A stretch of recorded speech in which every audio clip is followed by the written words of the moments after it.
Selamat malam pemirsa, angka inflasi tahun 2019 menjadi angka inflasi yang paling rendah dalam 20 tahun terakhir.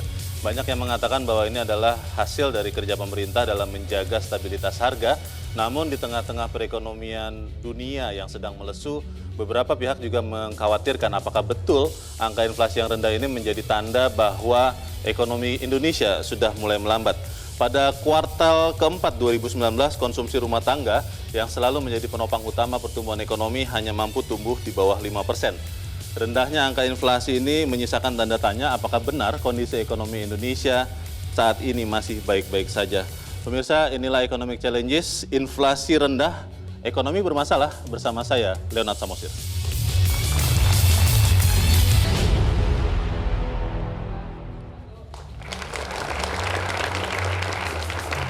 Sebelum kita memulai perbincangan mengenai apakah memang inflasi kita masih menjadi pertanda ekonomi kita baik-baik saja, kita akan melihat dulu ada beberapa data yang bisa kita lihat sama-sama. Yang pertama adalah laju inflasi di Indonesia. Kita melihat di data di layar bahwa memang dari bulan April 2019 menuju Juli 2019 ada peningkatan inflasi Indonesia sampai di sekitar bulan Agustus sekitar 3,49, tetapi inflasi ini terus turun sampai di bulan Januari 2020 tercatat pada angka 2,68%. Kalau kita melihat siapa yang mengkontribusi kepada PDB, kita lihat konsumsi rumah tangga dalam PDB menurut data BPS di tahun 2017 di tengah laju pertumbuhan ekonomi 4,95, kontribusi konsumsi rumah tangga terhadap PDB adalah 2,69. Kemudian kita lihat naik menjadi 2,74% dan di 2019 turun tipis 2,73%. Itu adalah kontribusi konsumsi rumah tangga terhadap PDB Indonesia. Kalau kita lihat lagi data dari BPS, produk domestik bruto Indonesia menurut pengeluaran, maka kita lihat di tahun 2019 laju pertumbuhan waktu itu adalah 5,04%. Maka pengeluaran konsumsi rumah tangga masih yang paling besar 2,7%. Kita lihat pembentukan modal tetap bruto nomor 4 itu ada di 1,47%. Yang kita khawatirkan adalah bagaimana neraca perdagangan. Kita lihat ekspor barang dan jasa nomor 6 itu sudah minus 0,19 dan selanjutnya. Kita lihat juga di posisi yang sama bagaimana perbankan menjadi penyalur kredit. Kita lihat data dari Bank Umum, buku 3 dan buku 4. Dari tahun 2018 ke 2019 semuanya mengalami penurunan. Kita lihat Bank Umum dari 11,7% kredit perbankan jadi 6,08% di 2019. Demikian juga buku 3 dan buku 4, bank-bank buku 3, buku 4 dari 12,3 untuk buku 3 menjadi minus 2,4% di 2019 dan buku 4 maksud saya dari 12,3% penyaluran kredit di 2018 menjadi 7,8% di 2019. Kalau kita melihat bagaimana penjualan retail, ini sering menjadi ukuran bagaimana masyarakat masih belanja atau tidak. Kita lihat dari data yang kami peroleh dari CEIC data, dari Juli 2015 sampai Januari 2020 kita lihat angkanya terus turun. Ini adalah data per bulan di Indonesia. Kita lihat juga bagaimana penjualan kendaraan bermotor ini relatif masih bisa stabil. Kalau kita lihat dari Januari 2015, angkanya sudah mengalami penurunan, tetapi masih relatif stabil. Tetapi kalau kita lihat harga rumah, salah satu indikator juga untuk mengukur ekonomi Indonesia, kita lihat grafisnya terus turun dari tahun 2017, 2018, dan 2019, baik untuk kecil, menengah, dan besar. Bagaimana dengan neraca nilai perdagangan Indonesia? Kita melihat bagaimana ekspor dari 2018 turun 6,94% ke 2019, sementara impor juga turun 9,53% menjadi 170,7 miliar dolar di 2019, data dari Badan Pusat Statistik.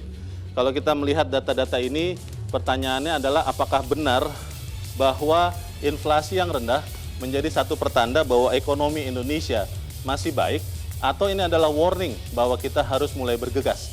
Malam ini kami telah mendapat kehormatan kehadiran 4 narasumber. Yang pertama adalah staf khusus Presiden Arief Budimanta. Mas Arief, selamat pagi. Selamat malam. Malam. Saya bilang selamat pagi karena semangat biasanya. Silakan duduk Bang Arief. Kita juga kedatangan Kepala Ekonom Bank BNI, Rian Kirianto. Mas Rian, selamat malam. Malam. Kita akan melihat bagaimana perbankan juga bisa menyumbangkan bagi ekonomi kita. Kami panggil peneliti senior Indef, Eni Srihartati. Mbak Eni, selamat malam. Terima kasih Mbak, sudah hadir, silakan duduk. Lalu Last but not least, Ketua Umum Asosiasi Pengusaha Indonesia atau APindo, Haryadi Sukamdhani. Mas Haryadi, selamat malam. Malam. Kita akan cari tahu bagaimana pengusaha melihat ekonomi kita ke depan. Tetapi sebelum kita berdiskusi, Bapak-Bapak dan Ibu, kita akan simak dulu tayangan berikut ini.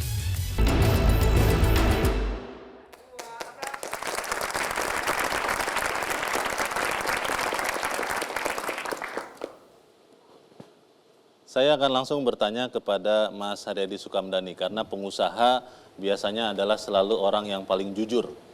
Walaupun katanya ada yang mengatakan pengusaha teriak hanya kalau keuntungannya berkurang, katanya begitu Mas Haryadi. Tapi pertanyaan saya begini, melihat kondisi ekonomi Indonesia yang terakhir, tadi dikaitkan dengan inflasi, juga mungkin kita lihat dari kacamata global, ada kekhawatiran juga dampak dari corona. Seberapa yakin pengusaha bahwa memang ekonomi Indonesia masih baik-baik saja, masih sehat-sehat saja, target pertumbuhan 5% tahun ini bisa tercapai? Memang kita pada posisi yang tidak beruntung ya, karena 2019 tadi data yang kita sudah lihat bersama kan memang menunjukkan ada penurunan. Dilihat dari kredit perbankan, konsumsi, rumah tangga juga turun dan sebagainya. Trennya adalah turun. Nah, ditambah lagi di awal Januari ini ada kasusnya virus corona. Jadi kalau kita melihat situasinya ini mungkin 2019 kalau tidak masalah corona ini tidak berkepanjangan, kita prediksi pasti akan lebih rendah daripada 2019. Itu yang sebenarnya kita khawatirkan karena di dalam proses corona ini ternyata ketergantungan kita terhadap Cina, khususnya bahan baku itu sangat besar sekali, Mas. Jadi sekarang ini beberapa industri itu sudah dalam lampu merah malah karena mereka bahan bakunya nggak masuk gitu. Jadi ini juga membuat kita khawatir ya. Kalau lihat tadi angka-angka ekspor impor tadi Mas Haryadi, itu kan ekspornya turun, impornya juga turun, dan yang mengkhawatirkan kalau menurut BPS impor bahan baku dan bahan penolong. Itu pengusaha memang menahan diri untuk melihat perkembangan mungkin akibat trade war Amerika Tiongkok juga corona, atau memang ya sebegitu saja kekuatan pengusaha sekarang? Kalau kita lihat di 2019 itu memang ada pengaruh dari trade war, itu tidak bisa kita hindari ya. Dan juga di dalam negeri masa kampanye itu juga ternyata melemahkan retail kita. Tahun lalu ya? Tahun lalu 2019. Nah, jadi faktor trade war, faktor di dalam negeri ada pemilu, terus juga di sektor pariwisata kena tiket mahal ya kemarin, seperti itu pengaruhnya jadi cukup banyak dan itu mengakibatkan kondisinya seperti itu. Nah kalau kita tadi kan topiknya hari ini ya inflasi ya. Jadi inflasi ini sebetulnya apakah murni karena pelemahan daya beli atau memang ada kebijakan pemerintah yang membuat itu turun. Kalau menurut pandangan kami ini memang ada pengaruh dari daya beli. Daya beli itu memang tergerus selama 2019 dan itu terkonfirmasi lah dari data-data baik retail maupun rumah. Tadi rumah yang kecil kan juga turun juga. Jadi itu yang terjadi kondisinya seperti itu. Mbak Eni, kalau melihat angka-angka tadi sebetulnya apa yang kurang yang tahun 2019 tadi Mas Haryadi sudah memotret ada pengaruh pemilu, ada kekhawatiran juga karena corona sekarang. Apa yang kurang yang memang sebenarnya masih bisa dilakukan untuk membuat supaya inflasi yang rendah itu ada gunanya juga untuk ekonomi kita? Apa Mbak ini? Ya, jadi kita harus dudukkan dulu, baca detail dulu. Inflasi yang rendah itu karena demand atau dari sisi supply. Itu yang paling penting. Karena pasti nanti treatmentnya berbeda, seperti nanti Mas Rayo dideteksi panas itu karena jantung atau karena ginjal atau yang lain. Karena penyebabnya bisa macam-macam? Iya betul.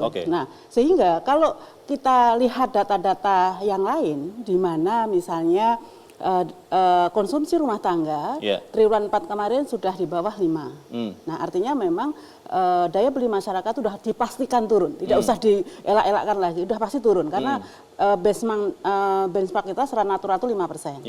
Nah, yang pasti kalau dari sisi supply itu kan mestinya industri kita tidak di bawah 4%. Kalau itu dikarenakan suplai yang melimpah, itu firm. Artinya kita sudah pastikan bahwa inflasi yang rendah itu karena memang nggak ada tekanan dari sisi demand. Nah, oleh karenanya bagaimana ini agar memberikan stimulus terhadap permintaan, maka jangan ganggu dulu demand-nya. berbagai macam kebijakan yang ditentukan pemerintah, ini kan sebenarnya 2 tahun terakhir ini relatif terjaga. Tidak ada kenaikan BBM, tidak ada kenaikan segala macam. Yang mengganggu demand berarti ada Mbak ini? Nah, yang mengganggu demand itu sebenarnya kalau kita lihat saja, benar inflasi sampai 2019 itu kan cuma 2,7. Tapi yang bergejolak, ya inflasi yang bergejolak itu terutama untuk bahan pokok. Itu masih di atas 4,6. Nah, artinya ini yang belum diselesaikan. Karena itu porsinya ya di dalam bandel konsumsi rumah tangga sangat besar. Nah, makanya kalau tadi dikaitkan dengan corona, memang benar ini akibat dari perang dagang dan corona itu impor kita turun. Itu yang tetapi jangan lupa bahwa impor kita tidak sekedar bahan baku yang dibutuhkan oleh industri, tapi juga kebutuhan pokok terutama pangan. Jadi sekarang kita lihat bagaimana tiba-tiba bawang putih bisa 80.000. Harganya naik ya. Terus gula juga sudah merangkak ke 15.000 gitu kan. Dan bisa jadi nanti sereal ini kan juga banyak kita impor kan. Nah, sehingga kita khawatir ini kan kalau bahan baku ini kan nggak bisa ditunda, Mas. Nggak seperti sekunder, katakanlah nggak beli baju nggak masalah, nggak beli barang-barang industri nggak masalah. Karena ini kebutuhan hidup paling dasar ya. Kalau ini yang pasti apa? Imported inflation itu akan tertransmisi langsung ya. Mungkin nanti di bulan Februari ini kita sudah bisa lihat angka yang akan diumumkan BPS di awal Maret nanti. Pertanyaannya Mas Rian, orang tidak belanja karena menahan belanja, uangnya ada, mungkin ditaruh di banknya Mas Rian mungkin, atau memang benar-benar tidak punya uang? Saya kira untuk yang kelas menengah ke atas, itu mereka cenderung untuk menahan diri tidak konsum. Karena? Ya, dengan berbagai reason tentunya, sehingga mereka invest atau saving di banking system maupun di capital market. Tapi bagi kelompok marginal yang di bawah, mungkin barangkali betul-betul mereka memang tidak punya daya untuk dia to buy atau konsumsi. Itu angka-angka fakta yang tersaji tadi sampaikan Mbak Eni itu betul. Misalnya kita punya threshold konsumsi rumah tangga itu tiap kuartal harus growth di atas 5%. Dan saya tercengang ternyata kuartal 4 terakhir itu di bawah 5%. Kalau nggak salah angkanya 4,97. Ya, 4,97. Yang kedua adalah apa? Karena real demand-nya itu rendah, karena daya beli yang terbatas, sehingga dari sisi produsen sebagai supplier menahan itu juga menahan diri. Kita lihat dari mana? Cek dengan baik angka posisi Purchasing Manager Index, ya indeks untuk manager purchasing, angkanya di bawah 50. Seingat saya sekitar ya more or less 49. Apa indikasinya? Berarti indikasinya sebagian pabrikan kita, produsen kita memang tidak ekspansi. Tidak ekspansi karena PMI di bawah 50 berarti kondisi industri kita betul-betul memang sedang kontraksi. Ketiga, tadi sampaikan Mbak Eni betul sekali. Pemerintah setahu saya punya semacam harapan pertumbuhan sektor industri minimal dipatok 5%. Kemarin angkanya seingat saya 3,8. Nah, akumulasi dari angka ini mengkonfirmasi memang ada kendala, ada constraint di sisi demand. Ya, real demand-nya memang nggak tumbuh strong. Kita harus khususnya di kuartal 4. Kita harus tahan dulu Mas Rian dan Bapak-bapak dan Ibu, karena nanti di bagian berikut saya akan tanya ke Mas Arief Budimanta, pemerintah aware atau tidak apa yang terjadi. Tapi kita harus jeda dahulu dan pemirsa tetap bersama kami. Economic Challenges segera kembali.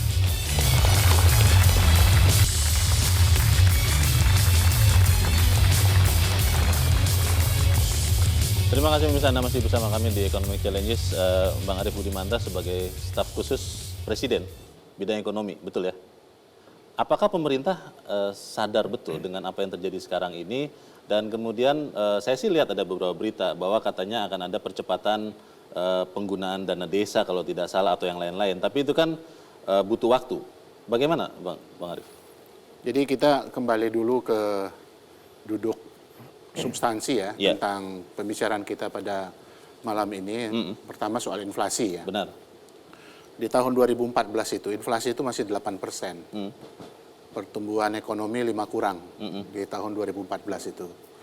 Kemudian kalau kita lihat 5 tahun terakhir ini itu rata-rata 3%. Inflasinya. Nah, inflasinya rata-rata 3%. Kemudian pertumbuhan ekonomi kalau kita ambil rata-rata juga 2015 sampai dengan 2019 itu rata-rata bisa dikatakan di atas 5% lah. Ya. rata-rata ada 5,02 bahkan pernah mencapai 5,17. Nah pertanyaannya apakah kemudian inflasi ini datang yang rendah, ya datang dengan sendirinya seperti itu aja, natur, alamiah, atau memang karena ada kebijakan yang datang dari pemerintah. Saya rasa yang pertama bahwa tentu ada kebijakan yang datang dari pemerintah. Satu, soal inflasi yang terkait dengan volatile, ya, barang-barang yang bergejolak, seperti makanan, beras misalnya sebagai salah satu contoh. Itu relatif terjaga inflasinya dibandingkan dengan, apalagi kemudian proyeksinya kan menurut TOR yang disampaikan oleh Metro TV 20 tahun ya. Jadi saya lihat data inflasi itu sampai dengan 30 tahun ya malahan ya.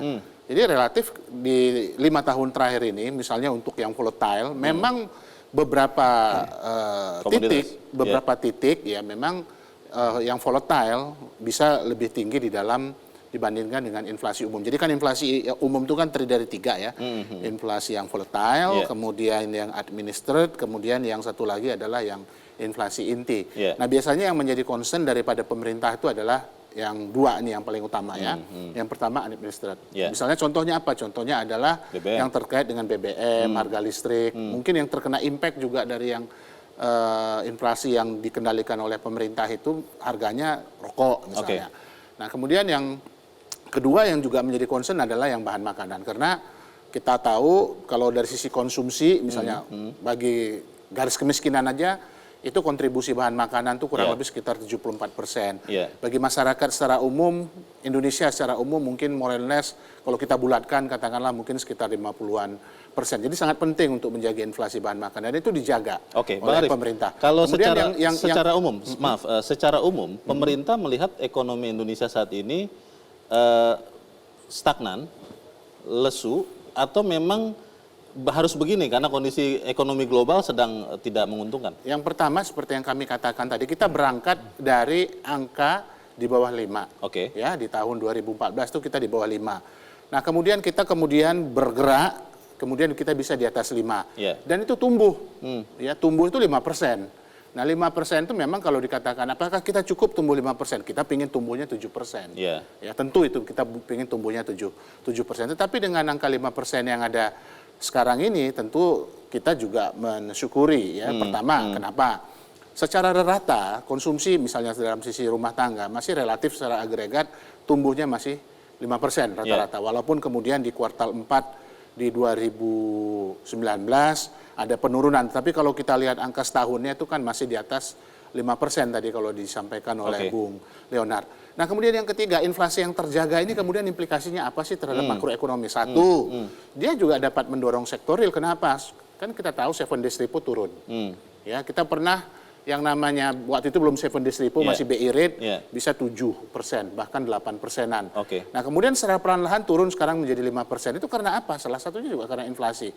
Nah implikasinya apa kalau misalnya 7 days repo turun ataupun BI rate turun? Itu juga menurun terhadap suku bunga di perbankan. Bang, sorry. Tadi ada data bahwa ternyata penyaluran kredit perbankan pun dari 2018 ke 2019 itu ikut turun juga. Turun itu dalam konteks tumbuh ya. Ya, kita masih tumbuh mungkin kurang lebih kalau kita bulatkan kan secara 7%. Itu, Bang. Ya 7%. Yang sebelumnya tumbuh itu mungkin bisa double digit 7%. Tapi kita tumbuh. Kenapa memang kemudian ada penurunan? Tapi kalau kita lihat lagi ya, kita bagi 2 nih ya, pertumbuhan kredit perbankan secara agregat. Satu yang besar, yang satu yang kecil. Kalau yang kecil, yang UMKM itu masih double digit, masih bisa sampai 14%. That's why maka kemudian misalnya salah satu kebijakannya pemerintah pada saat ini sejak 5 tahun yang lalu mendorong yang namanya kredit usaha rakyat itu agar kemudian karena pelakunya banyak ini jumlahnya 64 juta. Salah satu pelaku usaha ada di sini, saya bertanya ke Pak Haryadi. Pak Haryadi, kalau melihat kondisi yang sekarang memang pemerintah berhasil menjaga administered price seperti tadi kata Pak Arief Budimanta. Tapi sebetulnya kalau untuk pengusaha, apakah memang kondisi ekonomi sekarang ini lesu atau seperti apa? Tadi Pak Rian sempat bilang ya, jadi memang kalau yang menengah atas itu mereka menahan konsumsinya. Tapi kalau yang menengah ke bawah itu memang mereka pada kondisi yang pendapatannya berkurang gitu. Tidak bisa konsumsi. Jadi, itu kita bisa lihat datanya semua kan dari data konsumsi juga sempat di 2019 sempat agak bagus gitu ya, 5,14 pertumbuhan konsumsinya, tapi di 2019 ternyata turun lagi gitu ya. Dan itu stabil selama 4 tahun lebih ya, itu stabil di kondisi itu gitu, kondisi yang tidak seideal tahun-tahun sebelum tahun 2015. Nah, ini yang kita lihat bahwa kalau melihat dari kemampuan daya beli masyarakat itu ternyata memang yang masyarakat bawah itu memang kondisinya relatif kalau boleh saya bilang turun gitu. Jadi ini yang juga perlu kita perhatikan juga ke depan gitu. Jadi memang kalau kita melihat 2020 ini, kenapa dunia usaha juga sangat berharap omnibus ini bisa jadi, karena kita juga melihat itu juga booster juga kalau emang itu bisa jadi. Yang jelas UKM itu pasti akan menjadi drive yang lebih besar untuk mengangkat posisi yang selama ini udah di bawah ini, Mas. Baik. Gitu. Beberapa orang mengatakan di kondisi seperti sekarang harus ada booster. Tadi Mas Haryadi sudah katakan ada omnibus law, tapi juga ada yang berharap stimulus yang lain. Nanti selepas jeda saya ingin bertanya ke Mbak Eni, stimulus seperti apa yang bisa mujarab untuk menggerakkan ekonomi kita. Tapi kita harus jeda dahulu dan pemirsa tetap bersama kami. Economic Challenges segera kembali.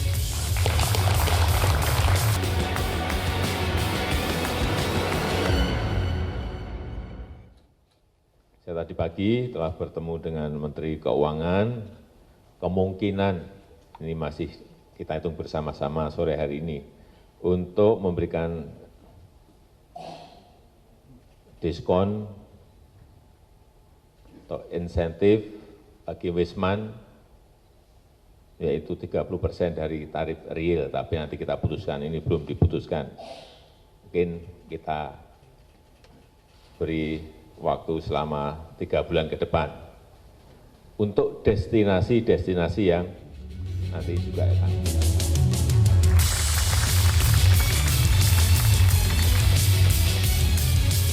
Terima kasih pemirsa, Anda masih bersama kami di Economic Challenges. Bapak-bapak dan Mbak Eni tadi sudah dengar ya, Pak Jokowi saja sudah berusaha untuk bagaimana menggairahkan wisatawan. Tapi kalau kita bicara secara umum stimulus, apa memang perlu dan kira-kira apa yang bisa menggairahkan ekonomi kita sekarang? Yang namanya stimulus pasti sangat perlu, dan stimulus itu kan memang job desk utama pemerintah. Jadi pemerintah ada itu memang untuk memberikan stimulus, memberikan fasilitasi untuk sektor-sektor perekonomian bergerak. Jadi sebenarnya Mas Leo, ekonomi itu sederhana kok. Ekonomi itu sebenarnya nggak perlu kita berbeda tafsir, karena semuanya kan based on data dan kenyataan yang kita alami setiap hari. Kembali lagi ke inflasi tadi, inflasi jelas ini lebih banyak karena tekanan demand atau daya belinya yang turun. Nah, bagaimana solusinya terkait dengan Omnibus Law? Maka yang menyebabkan daya beli turun itu pasti kan kemampuan orang untuk berkonsumsi. Apa? Pendapatan. Pendapatan persoalannya apa? Persoalannya adalah lapangan kerja. Nah, sekarang tinggal pemerintah fokus sektor apa yang benar-benar produce untuk create job.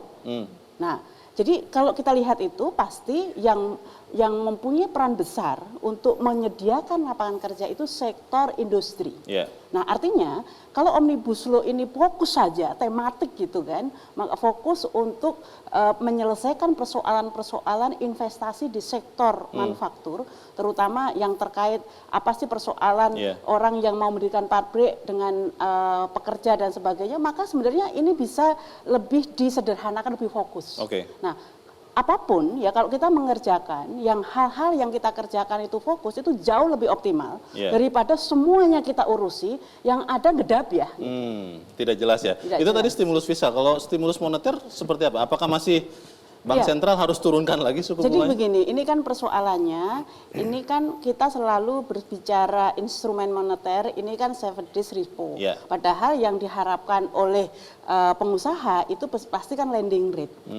Nah, jadi kalau kita lihat kemarin sebenarnya survei dari Bank Indonesia terakhir itu mengkonfirm betul. Ternyata ketika investor ini ditanya apa tantangan terbesar atau kendala yang paling besar, ternyata yang ranking pertamanya adalah memang suku bunga. Suku bunga pinjaman masih tinggi? Pasti kendalanya di lending rate. Nah, lending rate ini kan tidak hanya ditentukan oleh suku bunga acuan, tapi bagaimana ketersediaan yang namanya dana di perbankan. Ya jadi kalau yang turun tadi kan tidak hanya kredit, itu dia. Tetapi juga DPK-nya juga turun. Mas Rian, ini apakah karena memang benar bank-bank itu berusaha cari net interest margin yang besar, sehingga walaupun Bank Sentral sudah turunkan suku bunga acuan 7 days reverse repo rate sudah cukup dalam, tapi suku bunga pinjaman bagi Mas Haryadi dan teman-teman masih cukup tinggi, bank tidak mau berkorban begitu atau bagaimana Mas Rian? Nah, saya konfirmasi di forum ini, sesungguhnya kita di perbankan itu sudah suffer, kita sudah sacrifice. Faktanya apa? 1-2 tahun lalu net interest margin perbankan nasional kita itu angkanya 5,3%. 5,3? Iya. Tahun 2019? 2019-2018. Sekarang karena pressure daripada suku bunga, dan kita memang untuk memboost real sektor, kita nggak apa-apa, sacrifice sedikit, di mana? Net interest margin perbankan nasional kita sudah angkanya sekitar 4,9%. Ya, 4,9%. Itu rekor ya Mas ya? Itu rekor rendah. Nah, artinya apa? Itu di semata-mata kita lebih baik menjaga kualitas aset, yaitu kredit, dengan cara kita menurunkan suku bunga lending, sehingga tekanan atau cost of kredit daripada dunia usaha bisa kita bantu. Nah, itu satu. Yang kedua, tentu bank kan juga ingin menjaga bottom line-nya. Maka apa? Kami putar otak. Ketika net interest margin tertekan, tentu kami harus mencari sumber-sumber revenue yang lain, yaitu yang kita kenal dengan istilah fee-based income atau pendapatan non bunga. Dan itu terjadi. Maka kita lihat di tengah situasi gejolak ekonomi sekarang ini, bottom line daripada perbankan kita masih bisa kita maintain dengan cukup baik. Dana pihak ketiga masih cukup banyak, Mas? Dana pihak ketiga growth tahun 2019 lalu kurang lebih 7%. Masih tumbuh ya? Iya, masih tumbuh. Kemudian untuk loan growth tumbuh more or less juga 6,8%. Jadi sebenarnya bank sudah berusaha juga? Sudah berusaha. Tapi jangan lupa melengkapi tadi Mas Arief sampaikan, sesungguhnya ketika loan growth itu relatif stabil di level 7%, jangan lupa ada juga financing dari capital market. Nah, ini harus kita record juga, harus kita address. Kita tahu beberapa new emiten ya di Bursa Efek Indonesia kan juga mereka rising fund di situ. Jadi complementary. Kalau memang bank sudah menurunkan, Mas Haryadi, sacrificing kalau istilah Mas Rian, bunga bersihnya untuk bank, kenapa pengusaha masih agak enggan untuk meminjam? Ya tadi yang saya sampaikan di depan tadi kan, bahwa memang terjadi market itu turun atau bahkan stuck atau turun. Misalnya contohnya di properti. Properti itu sekarang yang jalan adalah rumah-rumah yang memang untuk rumah pertama ya, memang betul-betul basic needs dari orang yang butuh rumah pertama. Tapi kalau di luar itu sama sekali tidak jalan gitu, kondisinya stuck.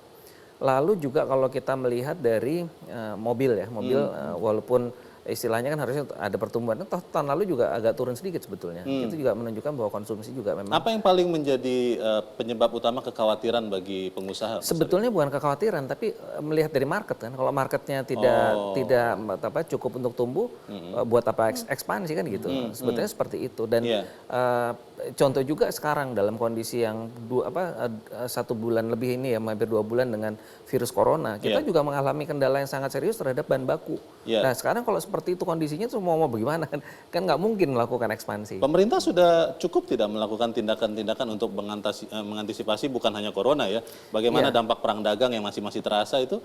Saya rasa pemerintah sudah cukup respon ya, saya rasa dengan inisiasi Omnibus Law itu menurut saya suatu terobosan yang luar biasa yang setelah kita banyak berdiskusi, melihat realita di lapangan sehingga keluar dengan inisiatif itu menurut saya sangat luar biasa, karena tanpa ada keberanian untuk melakukan terobosan menderegulasi, bagaimana kita mereformulasi kembali aturan-aturan tentang tenaga kerjaan kita, ini akan benar-benar akan serius. Dan selama kurun waktu 5 tahun terakhir atau 10 tahun terakhir kan trennya begitu, Mas. Trennya kalau kita bicara ya gini rasio juga kurang lebih begitu-begitu terus, tidak menunjukkan sesuatu hal yang sangat positif kan gitu ya.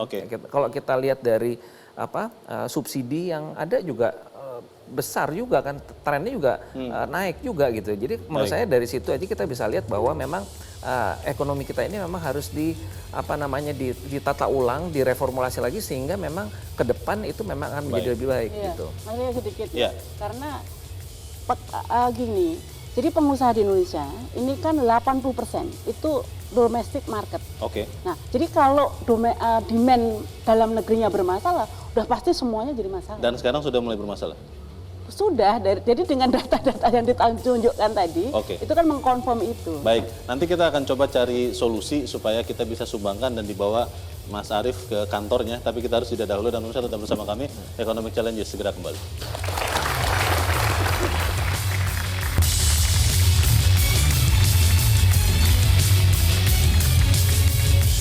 Terima kasih pemirsa, Anda masih bersama kami di Economic Challenges. Kita di bagian akhir dari diskusi kita malam ini. Mas Haryadi, apa harapan pengusaha selain Omnibus Law tadi ya? Kita kan masih melihat itu berproses yang harusnya bisa dilakukan oleh pemerintah untuk mendorong ekonomi kita. Saya rasa udah banyak juga yang karena kan juga sering berinteraksi ya, seperti contohnya kemarin untuk menghambat untuk import yang terkait dengan barang personal yang di bawah $75 itu menjadi $3 itu saya rasa juga sangat menolong sekali. Nah, mungkin dalam situasi yang seperti ini memang harapan kita semua yang terkait dengan anggaran untuk stimulus ya, apakah itu dana KUR untuk dana desa dan sebagainya itu mungkin bisa lebih dipercepat. Dipercepat belanjanya ya? Iya, belanjanya dipercepat. Jadi semua anggaran sebaiknya dalam satu semester ini, 6 bulan pertama ini, spending pemerintah sebaiknya lebih digenjot lebih cepat begitu. Itu menurut saya salah satunya itu. Dan kedua yang juga perlu kita lihat ini adalah juga karena situasi kan lagi tidak menentu begini ya, terutama untuk bahan baku. Jadi juga ada kelonggaran untuk import khusus untuk bahan baku karena kita tergantung sekali dengan Cina selama ini, juga mungkin ada kelonggaran untuk cari sumber-sumber lain yang juga direlaksasi untuk aturannya seperti itu. Dan ketiga yang menurut pandang kami juga perlu ini adalah dari perbankan. Ini juga harapan kita walaupun penurunan suku bunga juga udah mulai berjalan, tapi saya rasa di sini bank juga perlu memberikan relaksasi juga dalam arti kata karena terlalu rigid juga tuh, itu juga bikin masalah dalam penyerapan kreditnya juga jadi bermasalah. Jadi ini situasi yang menurut saya memang perlu ada hal-hal yang direlaksasikan gitu. Harus mau berkorban masing-masing begitu ya. Mbak Eni, tadi sudah dibilang Omnibus Law ini salah satu harapan kita. Betul. Tapi selain itu apalagi yang bisa dibantu oleh pemerintah? Ya, saya setuju tadi Pak Haryadi bahwa ini kan dinamika perekonomian itu kan cepat banget ya. Dan tiba-tiba kita juga nggak ngerti tiba-tiba tambah corona gitu. Maka sebenarnya yang dibutuhkan oleh pelaku usaha kecepatan respon. Jadi jangan selalu ketika ditanya itu akan melakukan ini gitu. Segera eksekusi, tapi ya eksekusinya jangan ngawur juga. Jangan gitu. terburu-buru ya. Ya tidak perlu terburu-buru, tapi jangan lambat juga. Lambat. Yang penting ini setiap kebijakan harus confident, itu pertama. Nah kedua, Omnibus Law ini jangan dicederai oleh berbagai macam isu-isu politik yang bukan substansional gitu loh. Seperti ini kan tiba-tiba buruh sudah mulai mengancam untuk demonstrasi, terus kepala daerah juga mulai uring-uringan gitu. Itu kan nggak substansi, bukan itu persoalan untuk penciptaan lapangan kerja yang ingin diadres oleh Omnibus Law. Terima kasih Mbak Eni. Mas Rian, singkat saja Mas, apa Mas? Saya kira PR pemerintah bersama otoritas yang lain adalah bagaimana tetap mempertahankan, menjaga level confident dari market, dari pelaku usaha. Yang pertama, saya merefer ke statementnya Ketua IMF, bahwa di tengah situasi seperti saat ini, maka diperlukan yang namanya synchronize the policy between antara monetary policy versus fiscal policy. Monetary policy-nya udah benar, sudah sangat easing, ya, stand-nya sudah dovish, sudah sangat relaktatif, tapi dari fiscal policy-nya harus lebih didorong untuk lebih counter-cyclical. Counter cyclical. Bahasa terangnya adalah percepatan serapan belanja pemerintah. Ya, itu poin. Dan itu harus betul-betul diwujud nyatakan sehingga Mas Haryadi dan teman-temannya itu bisa yakin bahwa ke depan itu di ujung tunnel sana itu ada cerah gitu. Nah, mereka lalu ada persiapan untuk ekspansi. Kalau persiapan ekspansi, datang ke perbankan untuk mengajukan kredit investasi maupun untuk working capital-nya. Terima kasih. Nah, ini akan bergulir terus, Mas Leo. Mas Arief bagaimana? Yang pertama ya perintah Presiden memang udah cukup jelas ya bahwa kita harus antisipatif dan responsif ya. Jadi misalnya dalam konteks fiskal, belanja-belanja sudah segerakan bukan hanya di semester ini, tetapi di awal tahun bahkan di akhir tahun yang lalu sudah mulai dikerjakan baik dana desa dan infrastruktur.